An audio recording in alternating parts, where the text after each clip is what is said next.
going to make the upset, or is Diamond going to show you that he can and will lock it down?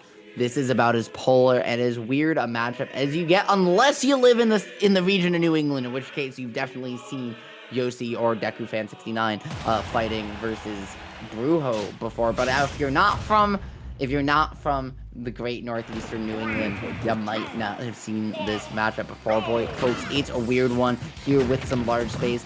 Obviously, Ices can combo K-Rool 7 ways to Sunday, but on the flip side, K-Rool has decent tools with that belly armor, especially to find his way out of some of these combos, find some disruption with that crown as well, and really just make Ices play the Sopo game for a lot longer than they like.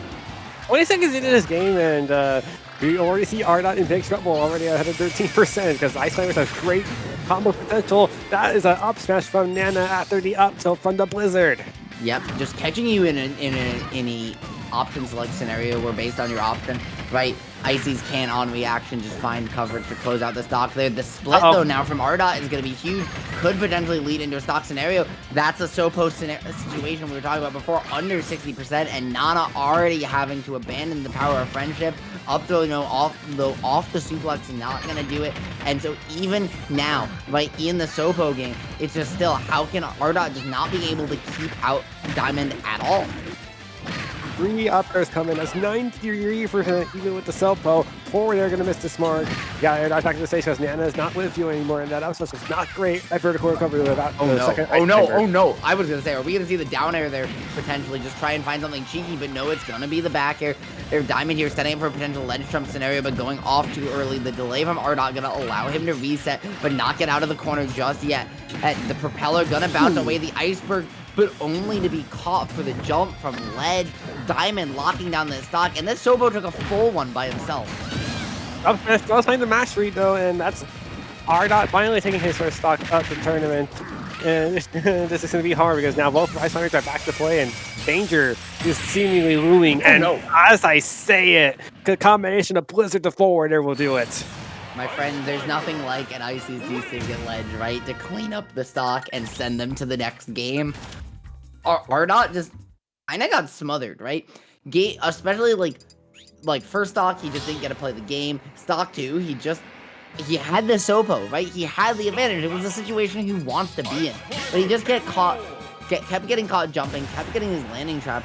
And then when it was against Sopo, he never tried to reset the situation to ledge to try and find Ein Crown, to try and find Blunderbuss and slow the pace of the game down.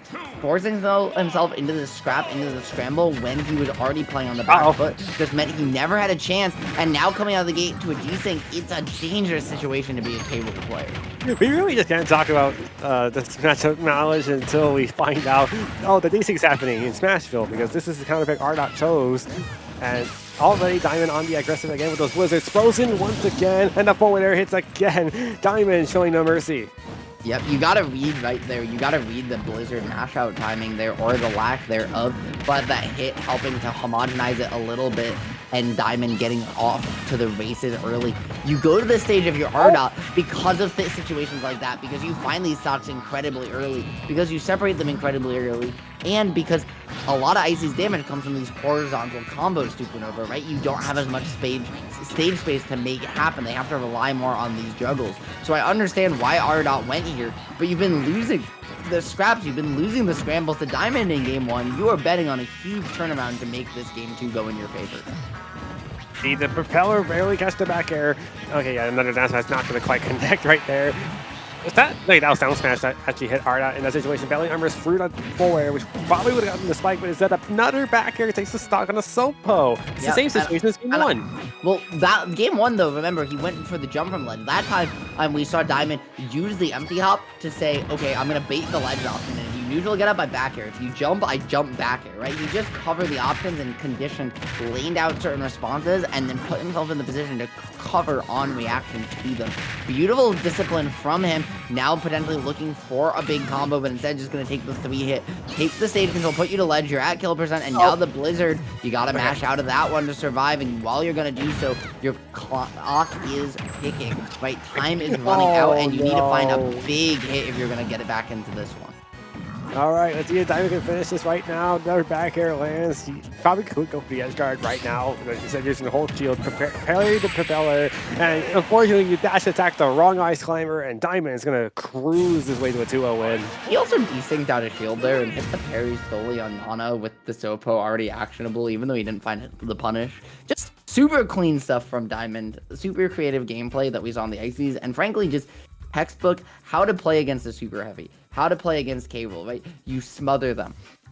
This character has some scary buttons, and right, especially after the beginning of their startup, when they have armor, they can throw through everything with that crown, right? When crown startup, you can armor through things as well. However, if you don't let those moves get to the point where their armor becomes active, right?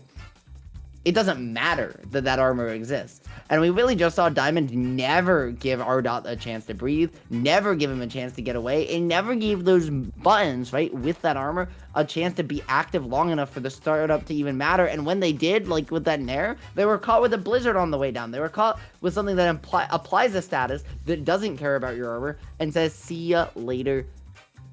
Right? Beautiful stuff in the matchup, beautiful awareness and discipline from Diamond to come out on top, and is why he's the one moving on, and why we're going to see RDOT having to make that loser's run to keep moving forward here in bracket today. I gotta be honest with you, how many ice climbers do you really see that does, you know, the thing that we need him to do and succeed? Because that's just impressive.